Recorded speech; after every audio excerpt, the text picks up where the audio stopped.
The loudest person in the room is almost always the one with the most to hide. We have been raised in a world that treats silence like a void that needs to be filled or a mistake that needs to be corrected. From the time we are children, we are taught that the person with the fastest answer is the smartest, and the one who speaks the most is the leader. But if you look closely at the people who actually move the world, you'll find they often move in a soft, deliberate stillness. They aren't quiet because they are afraid. They're quiet because they are selective. They've realized a secret that most people spend their whole lives running away from. Your words are like gold coins, and if you throw them at every person who passes by, you'll find yourself emotionally bankrupt before the sun goes down. Think about your own day for a moment. Think about how many times you've explained yourself to someone who wasn't even listening. Think about the energy you spent trying to win an argument with a stranger on a screen, or the Me Too stories you told just to feel like you belonged in a circle. Each of those moments is a tiny puncture in your spirit. It's what I call the great leak. We think we are being social, but we are actually just leaking our power. We are like batteries that are constantly at 1% because we never let the engine stay off long enough to recharge. In the world of psychology, this constant need to talk is often a sign of a restless heart. We use noise as a blanket to cover up the things we aren't ready to face. But those who embrace silence, the ones who can sit in a room and not say a word, have developed a high level of what we call stimulus regulation. They are comfortable in their own skin. They don't need the air to be filled with vibration to feel like they exist. When you choose to be silent, you aren't withdrawing from life. You are finally stepping into it with your eyes open. You become an observer rather than a performer. If this journey into the quiet feels like a place you'd like to stay for a while, I'd love to have you walk this path with us by subscribing. It's a simple way to keep this conversation going, because once you understand the weight of your own silence, you realize that it isn't a wall between you and the world. It is a bridge to yourself. And once that bridge is built, you've become very, very difficult to shake. Asterisk, asterisk. Let me tell you about someone I know named Leo. Leo was exactly like the rest of us. He lived in a world of constant pings, buzzes, and the pressure to always have a clever comeback. He was the kind of person who would jump into a conversation before the other person had even finished their sentence. He thought that if he wasn't speaking, he was being forgotten. He was terrified of those little gaps in conversation, the awkward silences, so he filled them with anything he could find. He told jokes he didn't think were funny. He shared secrets he should have kept, and he gave away his plans before he'd even started them. But Leo was exhausted. He felt like a bird that had to keep flapping its wings just to stay in the air, never realizing it could simply glide. One afternoon, Leo found himself sitting across from an old mentor, a man who seemed to carry a strange, heavy sense of peace around him. Leo was doing his usual thing, talking, explaining, trying to impress. The mentor just sat there, listening with a soft, steady gaze. When Leo finally ran out of breath and stopped, the mentor didn't rush to reply. He just waited. 1 second, 2 seconds, 3 seconds. In that tiny pause, something shifted. For the first time, Leo actually felt the weight of his own words. He realized that the mentor wasn't being rude. He was being respectful. He was giving Leo's words a place to land. Then the mentor said something Leo never forgot. Leo, you are treating your mind like a crowded market, but it was meant to be a temple. Every time you speak without a purpose, you invite a stranger into your temple to move the furniture around. Why are you giving away your keys so easily? That was the moment Leo decided to try an experiment. He decided to find the pause. The next time someone tried to bait him into an argument, he didn't snap back. He just watched. He watched the way the other person's face changed when they didn't get the reaction they expected. He watched the way his own heart stayed calm instead of racing. He discovered that when you stop reacting, you start choosing. He wasn't the boy who was too quiet anymore. He was the man who was too grounded to be moved by a gust of wind. Leo found that the pause wasn't empty space, it was where his power lived. It was the human equivalent of taking a deep breath before a plunge. And for the first time in his life, Leo wasn't drowning in the noise. He was floating above it. Asterisk, asterisk, as Leo practiced his silence, he stumbled upon a truth that the ancient Stoics understood thousands of years ago. They believed that every human being has the potential to build what they called an inner citadel, a fortress inside the mind that no one can enter unless you give them the key. When you are a person who reacts to everything, your gates are wide open. Anyone can walk in and start a fire. A rude comment from a stranger, a snarky email, or a minor delay in traffic. These are all tiny invaders that take over your home because you haven't learned how to keep the door shut.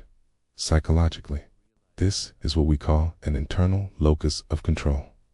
It's the realization that while you cannot control the weather, the economy, or the moods of the people around you, you have absolute sovereignty over your own response. Silence is the masonry of that fortress. Every time you choose not to respond to a provocation, you are laying another stone. Every time you sit with an emotion rather than reacting to it, you are strengthening the walls. Think of silence as a psychological mirror. When someone shouts at a silent person, they are forced to see their own reflection. Because you aren't giving them a target to hit, their anger has nowhere to go but back to them. It is a profound act of self-respect. You are telling the world, my peace is too expensive for you to buy, with a cheap insult. You begin to see that most of the noise people make is just a projection of their own internal chaos. By staying quiet, you refuse to let their chaos become yours. This is where the expert becomes the master. You start to notice that the world is full of people who are desperately trying to offload their stress onto whoever will listen. But when you embrace silence, you become a non-conductive material. The electricity of their drama passes right through you and into the ground. You aren't being cold. You are being wise. You are preserving your spirit so that when you do decide to speak, your words come from a place of strength and clarity, not from a place of defense. You realize that you don't need to win every battle to win the war for your own soul. You just need to keep your gates closed. Asterisk, asterisk, if you've ever stood by the sea. You know that the surface is where all the drama happens. The waves crash, the white foam splashes, and the wind whips the water into a frenzy. It's loud, it's restless, and it's constantly changing. But if you were to dive down just 20 or 30 feet, something incredible happens. The sound of the wind vanishes. The crashing stops. You enter a world of deep, heavy blue, where everything moves with a slow, deliberate grace. The deeper you go, the quieter it becomes and the more pressure there is. This is exactly what happens when you commit to a life of intentional silence. Most people spend their entire lives living on the surface. They are the choppy waves, tossed around by every passing breeze of gossip, news, or social pressure. But when you embrace silence, you are choosing to live in the deep. You aren't avoiding the ocean. You are mastering it. You realize that the silence isn't an empty void, it's a reservoir of immense weight and power. In psychology, you see a fascinating shift in people who reach this level of stillness. They develop a presence that is felt before it is heard. Have you ever noticed how, in a room full of people talking at once, the person who sits quietly in the corner often feels like the most powerful person there? That's because they aren't leaking their gravity. They are grounded, while everyone else is floating away in a cloud of words. The silent person is anchored to the seabed. Living in the deep ocean of your mind means you stop being a victim of your own impulses. You start to see that your thoughts are just fish swimming by. You don't have to catch every single one of them. You can just watch them pass. This level of detachment is the ultimate form of mental health. It's where you find the clarity to see the world as it actually is, not as your emotions tell you it is. You start to realize that the most important things in life, love, grief, awe, and true connection, don't actually have words that fit them anyway. By staying silent, you are finally giving the big things room to exist. You are no longer a shallow puddle that dries up when the sun gets too hot. You are an ocean, vast and unshakable, holding a world of wisdom beneath your quiet surface. So, we come to the part of our story where the lesson turns into a choice. It's one thing to hear about the deep ocean, but it is another thing entirely to step into the water. We've spent this time together exploring the fortress of the mind and the quiet power of Leo's discovery. But now, I want to leave you with a bridge you can actually walk across. This isn't just about understanding the psychology of silence. It's about claiming it for yourself in a world that will try to steal it from you every single morning. Think of your life as a garden. Most people keep their garden gates wide open, allowing every passerby to walk through, trample the flowers, and leave their trash behind. They think being open is the same as being connected. But a garden without a fence isn't a sanctuary. It's just a shortcut. Silence is that fence. It's not meant to keep the world out forever. It's meant to protect the things that are still growing. It gives your ideas time to take root. It gives your wounds time to heal without being picked at by the opinions of others. My invitation to you is simple, but it might be the hardest thing you do this week. I want you to find your own pause. Tomorrow, when you wake up, don't reach for your phone immediately. Don't let the voices of 1,000 strangers be the first thing that enters your temple. Sit for just 5 minutes in the stillness of your own room. Listen to the house breathing. Listen to your own heart. In those 5 minutes, you are reclaiming your sovereignty. You are telling the universe that you are the master of your own attention.